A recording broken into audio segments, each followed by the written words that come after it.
Case की initial investigation हमने start की और फैमिली को इंटेरोगेट किया और साइड से पता किया, तो इनिशियली ये बात बिल्कुल ही ब्लैंक केस था। फैमिली के किसी के साथ भी कोई इस तरह के मामला नहीं थे जिसमें हम ये कह सकते हैं कि कोई दुश्मनी की बिना पे या किसी भी वजह से उनके साथ इस तरह का मामला कर सकते हैं। लेटर ऑन हम लोगों ने इस चीज़ के लिए जो डिफरेंट टीम्स बनाई वो डिफरेंट एंगल से इसके ऊपर काम करते रहे। हम लोगों ने CCTV कैमरा को चेक करना शुरू किया, लोकल कैमरास को देखते रहे। उस फैसिलिटी में जो कैमरास थे वो बहुत ही लिमिटेड इन नंबर्स थे। जितने भी इन एंड आउट के कैमरास उसमें चेक किया गया, लेकिन कोई भी क्लियर फुटेज ऐसी नहीं थी जो कि जिसमें बच्ची का कोई भी लेके जाता हुआ नज़र आता। सेकेंडली जो वो एरिया है, वो लोकेलिटी है, वहाँ पे उसका इन्वायरमेंट इस तरह का है कि अगर कोई भी स्ट्रेंजर वहाँ पे आएगा और किसी भी बच्चे को लेके जाएगा तो वो नोटिस होगा। अच्छा, सारी चीज़ों में लोगों को लाइक हम लोगों ने बहुत ही थॉरोली इन्वेस्टिगेट करने के बाद, हर किसी से इंटरोगेशन करने के बाद हमें ये पता चला और नेबरहुड से भी बताया गया कि कोई भी किसी भी स्ट्रेंजर को वहाँ पे विटनेस नहीं किया गया। अब ये सारी चीज़ें और केस का ब्लाइंड हो जाना, it was really shocking for police कि किसी ने भी, और बच्ची के जो गायब होने का टाइम था it was just 5 to 10 minutes. बच्ची 11:30 पे बच्ची बाहर आई और विद इन 5 to 10 मिनट्स बच्ची डिसअपीयर हो गई। मतलब वो बहुत ज़्यादा टाइम नहीं था। हर एंगल से जब हमें पता चल गया कि केस ब्लैंक, हमने काम करना शुरू कर दिया।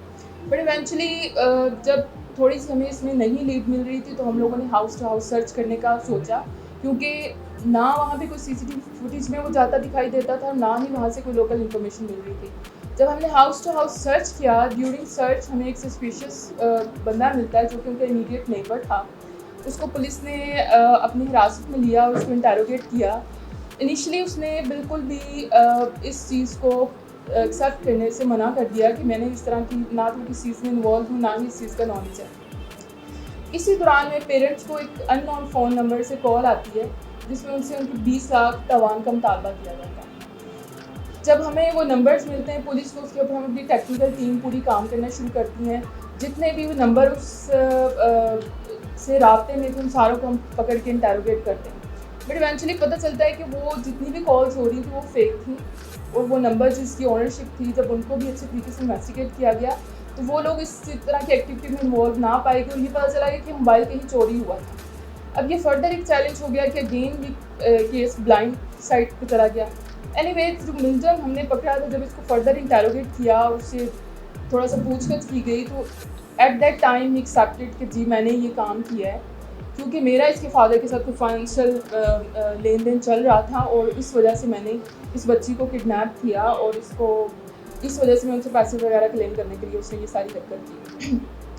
जब इनिशियली ही रिफ्यूज़ टू एक्सेप्ट कि मैंने उसने बच्ची का कत्ल किया, लेकिन फिर जब पुलिस ने इंटेरोगेशन की तो पता चला तो विद इन 45 मिनट्स ही पिक द गर्ल एट 11:45 और जो वो वापस आ गया उसी लोकेलिटी में उसी की फैमिली के साथ वो बच्ची को सर्च करता दिखाई गया 12:20, विच मीन्स कि उसने विद इन 45 मिनट्स उस बच्ची को कत्ल भी किया और डिस्पोज ऑफ भी कर दिया।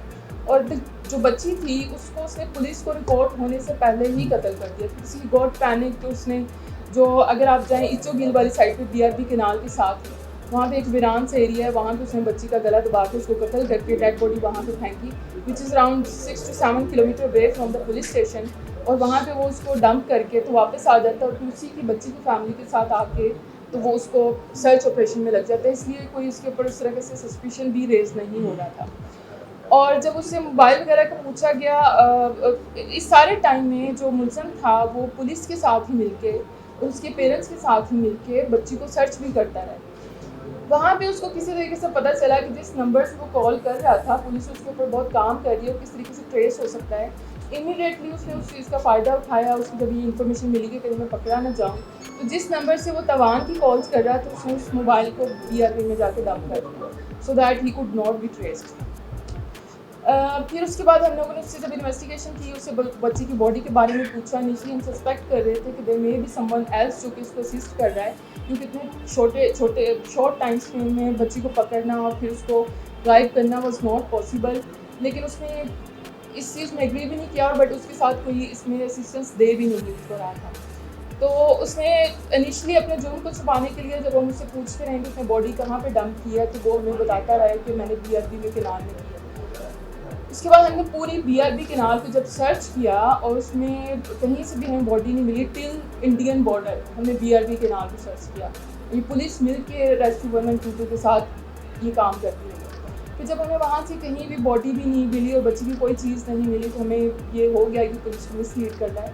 बट इवेंचुअली जब वो ब्रेक हुआ और उसने बताया कि कहाँ पे बॉडी को डंप किया गया, बट अनफॉर्चुनेटली उस टाइम तक जो बॉडी थी वो उस कंडीशन में नहीं रही और काफ़ी मतलब अटैक हो गया जानवरों का और उसमें उसकी हड्डियाँ वगैरह और बाल वगैरह हमने रिकवर किए हैं और मुलज़म अब हमारी हिरासत में और इंशाल्लाह जो भी इसके ऊपर फर्दर लीगल प्रोसीडिंग